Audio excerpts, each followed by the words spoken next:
I could not see anybody, but there were people there, but I could not see them because what my eyes had seen was too heavy for my head to comprehend.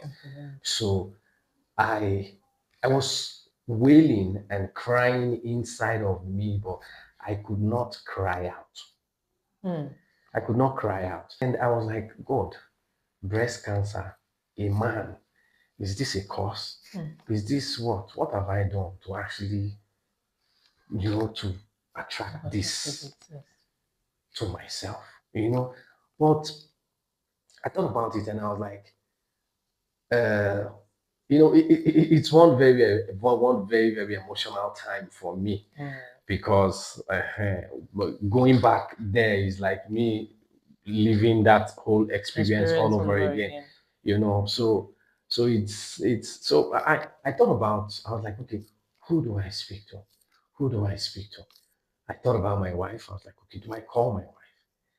But I was like, if I call my wife, and she on her own was already praying that, oh God, we pray, let it not be that it's cancer or whatever. But when I looked, and the only person that could, that came to my mind to call was my mother. Because I needed someone I could be vulnerable to, someone that I could be myself, someone that I could be, that I could just lash out to. So I called her. She was already aware that we were waiting for a result. So when I called her, and she was like, so how far have you gotten? And I was like, and I just immediately I told her that yes, that I've gotten the result and it's breast cancer. I just started crying to her on the phone. And I was just asking her, mommy, why? Why would God allow this kind of thing happen to me? Why? Okay, where do we get the money to actually do this? Where do we have it? As in, we don't have it. What do we do? Those were the things I was talking to her about. And me, I didn't know that while she was trying to be strong, for me, she was already. So immediately I said bye. The phone had not ended yet. I heard her crying on the other end.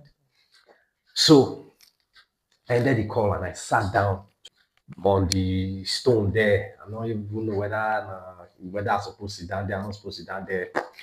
I just sat down there and I was just crying to myself.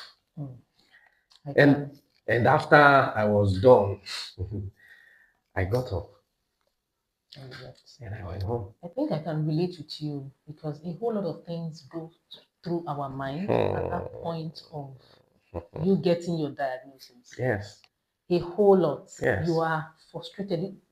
And another thing for you is that you were thinking, nobody was there for you to call that will understand you because there was nothing like a male breast cancer person that you've met before. Yeah. For some of the female, you understand? Yeah, you would probably, call. you would have, somebody would have come up to you because in 20 cancer patients that you will meet in the hospital, probably 19 of them is, or even 20 of them is a female. Yes. So as you are crying, somebody is already standing with you. Oh, you get breast cancer. I also get breast cancer. But in your case, it's very rare. So I can actually relate what you must have gone through on that same day. Thank you so much, and thank you for being strong, Mr. Jacob. I have no other choice.